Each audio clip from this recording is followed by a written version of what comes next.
नमस्कार बच्चों। आइए अब पीयूष बिंदु पाठ के तीसरे श्लोक की व्याख्या देखें। तीसरे श्लोक में विद्वता के महत्व को प्रतिपादित किया गया है कि विद्वान व्यक्ति का महत्व दुनिया में हर जगह होता है। तो वास्तव में व्यक्ति की पहचान उसके विद्या से होती है, न कि उसके धन से या उसके संपन्न होने पे। यहाँ तक कि राजा भी विद्वान से कमतर ही होता है, विद्वान राजा से भी श्रेष्ठ होता है। तो आइए देखते हैं श्लोक। विद्वत्वं च नृपत्यं च नैव तुल्यं कदाचन, स्वदेशे पूज्यते राजा विद्वान सर्वत्र पूज्यते। विद्वत्वम का अर्थ है विद्वता, और नृपत्वम माने राजा होना। न एव माने नहीं, तुल्यम तोले जा सकते हैं, तुलना की जा सकती, कदाचन माने कभी। विद्वत्वम च नृपत्वम च कदाचनम तुल्यम न एव। विद्वत्वम च नृपत्वम च, राजा और विद्वान की तुलना, विद्वता की तुलना और राजा होने की तुलना, कदाचन कभी, तुल्यम न एव एक समान नहीं हो सकते, उसकी तुलना नहीं की जाती। राजा केवलम स्वदेशे पूज्यते, राजा केवल अपने देश में ही पूजा जाता है। राजा का सम्मान उसके अपने देश में ही होता है। परंतु विद्वान सर्वत्र पूज्यते, परंतु विद्वान सभी जगह पर पूजे जाते हैं। तो विद्वान व्यक्ति जिसमें ज्ञान हो, जिसमें विद्या हो, उसका हर कोई आदर करता है, वह दुनिया के किसी भी भाग में क्यों न चले जाएं। लेकिन जो राजा है, उसकी प्रतिष्ठा, उसका सम्मान, उसके आदेश का परिपालन केवल उसके अपने देश में ही होता है। कहने का तात्पर्य कि विद्या हमेशा ऊपर होती है व्यक्ति की संपन्नता से। तो ये श्लोक था, इसका अन्वय आपने देख लिया। विद्वत्वम च नृपत्वम च कदाचन तुल्य न एव। विद्वत्व और नृपत्व की कभी तुलना नहीं हो सकती है। राजा केवल स्वदेशे पूज्यते, राजा केवल अपने देश में पूजा जाता है, किंतु विद्वान सर्वत्र पूज्यते, परंतु विद्वान सभी जगह पूजा जाता है। आइए अब इसके शब्दों की व्याख्या देख लें भाषिक कार्यम के अंतर्गत। विद्वत्वम में त्व प्रत्यय है, त्व प्रत्यय लगता है तो भाववाचक संज्ञा हो जाता है। तो विद्वत के साथ त्व लग के विद्वत्व हो गया। विद्वत्व माने विद्वता, विद्वान होने का भाव। और नृपत्व, नृप में भी त्व लगा है तो त्व प्रत्यय लग के नृपत्व हो गया, अर्थात राजा होने का भाव। तो ये इन दोनों शब्दों में त्व प्रत्यय का प्रयोग है। च अव्यय है जिसका अर्थ है और। कदाचन माने कभी भी, न माने नहीं, एव माने ही, तो नहीं।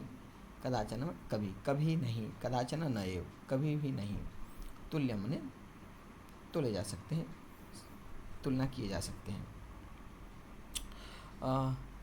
राजा केवलम स्वदेशे, स्वदेशे स्व मतलब अपने, देशे में सप्तमी विभक्ति है, देशे मतलब देश में, अपने देश में, पूज्यते पूजा जाता है, पूज्यते पूजा जाता है, किंतु विद्वान सर्वत्र, सर्वत्र फिर से अव्यय है, परंतु विद्वान सभी जगह पूजा जाता है।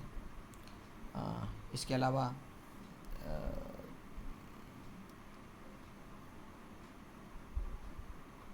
न के साथ ए मिलके नय बना, तो यहाँ पर नैव में वृद्धि संधि का उदाहरण है नैव। न के साथ जब ए मिलता है तो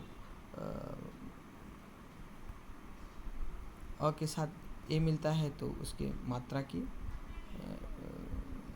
वृद्धि हो जाती है, वृद्धि संधि के अंतर्गत न और ए। तो अ के साथ ए मिलके अय हो गया, तो ये बना नैव। तो न मतलब नय, न एवं ही नहीं। तो मुझे उम्मीद है कि यह श्लोक आप लोगों को समझ में आ गया होगा। अब चलिए आगे बढ़ते हैं अगले श्लोक की ओर।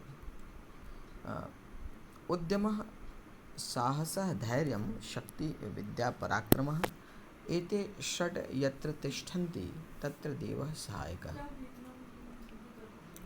उद्यमः साहसं धैर्यं शक्ति विद्या पराक्रमः एते षड् यत्र तिष्ठन्ति तत्र देवः सहायकः। उद्यमः, यहाँ पे ईश्वर उन लोगों के साथ होते हैं, खड़े होते हैं हमेशा, जिनमें ये गुण होते हैं। तो इन गुणों के बिना व्यक्ति भले ही ईश्वर पर आरोप लगाए कि ईश्वर मेरे साथ, ईश्वर ने मेरा भला नहीं किया, मेरा साथ नहीं दिया, लेकिन स्पष्ट रूप से ईश्वर कहता है कि मैं उन्हीं लोग के साथ हूँ जिनमें यह 6 गुण होते हैं। तो कौन कौन से गुण देखते हैं। सबसे पहला उद्यम। उद्यम का अर्थ होता है परिश्रम, अर्थात जो परिश्रमी होता है, जो परिश्रम करता है, मेहनत करता है। साहस, साहस जिसमें है कोई भी कार्य प्रारंभ करने का साहस, और आने वाली बाधाओं से न डरने का साहस, अपने लक्ष्य पर एकाग्रचित्त होकर बढ़ने का साहस। धैर्यम, धैर्य, पेशेंस, धीरज, और जिसमें धीरज हो, जो अल्पकालीन जो मुसीबत आने पर या संकट आने पर अपने धैर्य को खो न दे, धैर्य बनाए रखे, वह भी मनुष्य का एक बड़ा गुण है। शक्ति, जिसमें शक्ति है। विद्या, जिसमें विद्या है, जानने की उत्कंठा है, और ज़्यादा से ज़्यादा ज्ञान को अर्जित करने का जिसमें इच्छा है। पराक्रम, पराक्रम मतलब जिसमें पराक्रम है, वीरता है। तो परिश्रम, साहस, धीरज, शक्ति, वीरता, विद्या, शक्ति, विद्या और वीरता, पराक्रम। एते षट् यत्र तिष्ठन्ति, एते षट्, यह 6 है। यत्र माने जहाँ, तिष्ठन्ति मतलब रहते हैं, ये 6 जहाँ रहते हैं, एक साथ जहाँ 6 हों, तत्र देवः सहायकः, वहाँ पर भगवान भी सहायक होते हैं। वहाँ भगवान ऐसे व्यक्ति की हमेशा सहायता करते हैं, ऐसा व्यक्ति जिसके पास यह 6 गुण है। तो आइए इसका फिर से अन्वय देख लें। उद्यमः साहसं धैर्यं शक्ति विद्या पराक्रमः च एते षड् यत्र तिष्ठन्ति तत्र देवः सहायकः भवति। यह 6 जहाँ होते हैं वहाँ भगवान सहायता करते हैं, भगवान सहायक होते हैं। तो ये इस ऊपर के श्लोक में, ऊपर की लाइन में तो गुणों का वर्णन है, और नीचे की लाइन में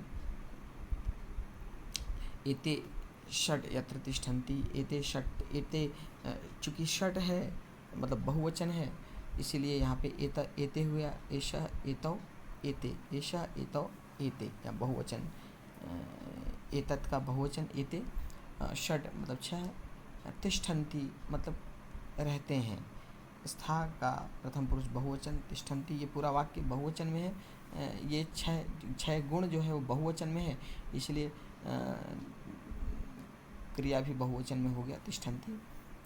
और दूसरा भाग एक वचन में है, क्योंकि यहाँ देवता की चर्चा, यहाँ पर देव करता है, तो देवः सहायक, जहाँ देव वहाँ देव सहायक है। देवः प्रथम पुरुष का एक वचन, इसीलिए सहायक उसका विशेषण। तत्र देवः सहायक, वहाँ देव सहायक हैं, सहायक होते हैं। तो परिश्रम, साहस, धैर्य, शक्ति, विद्या, पराक्रम, विद्या और पराक्रम, ये 6 जहाँ होते हैं वहाँ भगवान सहायक होते हैं। तो इस प्रकार ये इस श्लोक की व्याख्या थी, और मुझे उम्मीद है कि ये दोनों श्लोकों का अर्थ आप लोगों को भली भांति समझ में आ गए होंगे और इसमें प्रयुक्त शब्द के भाषिक प्रयोग को भी आपने समझ लिया है। तो आप लोग बीच बीच में देख रहे होंगे कि बीच में ब्रैकेट में कुछ शब्द दिए हुए हैं। तो ब्रैकेट में इसलिए दिया जाता है क्योंकि इस शब्द का प्रयोग इस श्लोक में नहीं है, लेकिन अन्वय के माध्यम से उस श्लोक के अर्थ को पूरी तरह समझाने के लिए यह ब्रैकेट में दे दिया जाता है ताकि भाव पूरी तरह स्पष्ट हो जाए। तो यहाँ पे भवती अंतिम जो क्रिया यहाँ दी नहीं हुई है। जैसे मैंने कहा कि नीचे की लाइन में 2 हिस्से हैं, एते षट् यत्र तिष्ठन्ति। तो एते षट् यहाँ पे करता है षट्, और चूँकि षट् करता है इसीलिए एते उसका विशेषण है। एते प्रथम पुरुष का बहुवचन और षट् संख्या अर्थात ये दोनों मिलके बहुवचन हुए, इसीलिए इसका क्रिया भी तिष्ठन्ति हो गया। तो रहते हैं, कौन रहते हैं? 6 रहते हैं, जहाँ यह 6 रहते हैं। और इसके दूसरे हिस्से में आप देखेंगे कि तत्र देवः सहायक, वहाँ पर देव सहायक है। तो यहाँ पर कर्ता भी अलग है, कर्ता देवः, और देवः का विशेषण है कि कैसा देव कैसे होते हैं? सहायक होते हैं। लेकिन इसके साथ जो क्रिया आएगी भवती, वो हिडन है, यहाँ पे नहीं है, इसलिए यहाँ पे ब्रैकेट में भवती आया हुआ है। इसके पहले वाले भाग में तिष्ठन्ति क्रिया है, लेकिन दूसरे भाग में भवती क्रिया नहीं है। उसी को स्पष्ट करने के लिए यहाँ पर भवती दिया हुआ है। इसके ऊपर वाले भी श्लोक में देखेंगे कि विद्वत्तम च नृपत्वम च कदाचन तुल्यम न एव भवता। चूँकि विद्वत्वम और नृपत्वम दोनों मिला के द्विवचन हो गया, तो द्विवचन है इसलिए कर्ता द्विवचन हुआ, इसलिए क्रिया भी उसका द्विवचन होगा, इसलिए यहाँ पे भवता हो गया। तो नृपत्वम च भवता। तो चूँकि वाक्य में इसका प्रयोग नहीं है, तो श्लोक में उसकी मात्रा को संतुलित करने के लिए कई बार शब्दों का प्रयोग नहीं होता है, इसलिए अन्वय के माध्यम से उसे खाली स्थान में ब्रैकेट में कोष्ठक में लिखकर स्पष्ट किया जाता है। तो दूसरी लाइन में राजा केवल स्वदेश पूज्यते किंतु विद्वान सर्वत्र पूज्यते, यहाँ पे तुलनात्मक बात कही गई है कि राजा अपने देश में पूजा जाता है, विद्वान सर्वत्र पूजा जाता है। तो तुलना के लिए केवल किंतु का प्रयोग होता है। तो ये तुलना के लिए यहाँ पे केवलम और किंतु अन्वय में है, जिसका प्रयोग ऊपर के श्लोक में नहीं है। तो मिलते हैं अगली क्लास में अगले अंतिम 2 श्लोक, उसके अन्वय और उसकी व्याख्या के साथ। नमस्कार।